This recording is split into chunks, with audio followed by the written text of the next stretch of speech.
വിശദാംശങ്ങളിലേക്ക് KSRTC bus ഡ്രൈവറുമായുള്ള തർക്കത്തിൽ Thiruvananthapuram mayor Arya രാജേന്ദ്രനും ഭർത്താവ് എം.എൽ.എയുമായ സച്ചിൻ ദേവിനെതിരെ കേസെടുത്തു.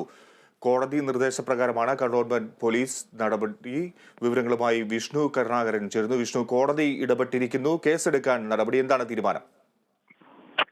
സിജി, മേയർ കെ.എസ്.ആർ.ടി.സി ഡ്രൈവർ തർക്കത്തിലാണ് ഇപ്പോൾ ഒരു പുതിയ വഴിത്തിരിവുണ്ടായിരിക്കുന്നത്. മേയറിനും എം.എൽ.എ സച്ചിൻ ദേവിനെതിരെയും പോലീസ് കേസെടുത്തിട്ടുണ്ട്. ഒപ്പം കണ്ടാൽ അറിയാവുന്ന 3 പേർക്കെതിരെയും കേസുണ്ട്.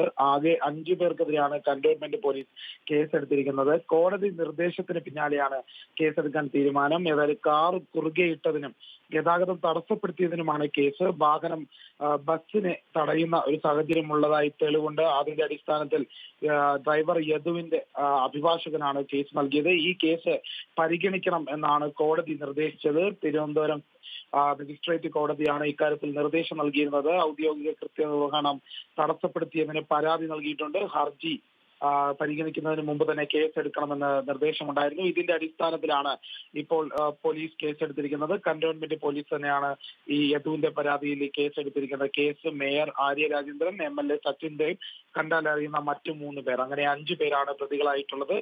ഏതായാലും ഈ കേസുകളുമായി ബന്ധപ്പെട്ട ഹർജി ഈ മാസം 6-ന് തന്നെ വീണ്ടും പരിഗണിക്കുമെന്നും കോടതി നേരത്തെ തന്നെ നിർദ്ദേശിച്ചിരുന്നു. ശരി വിഷ്ണു.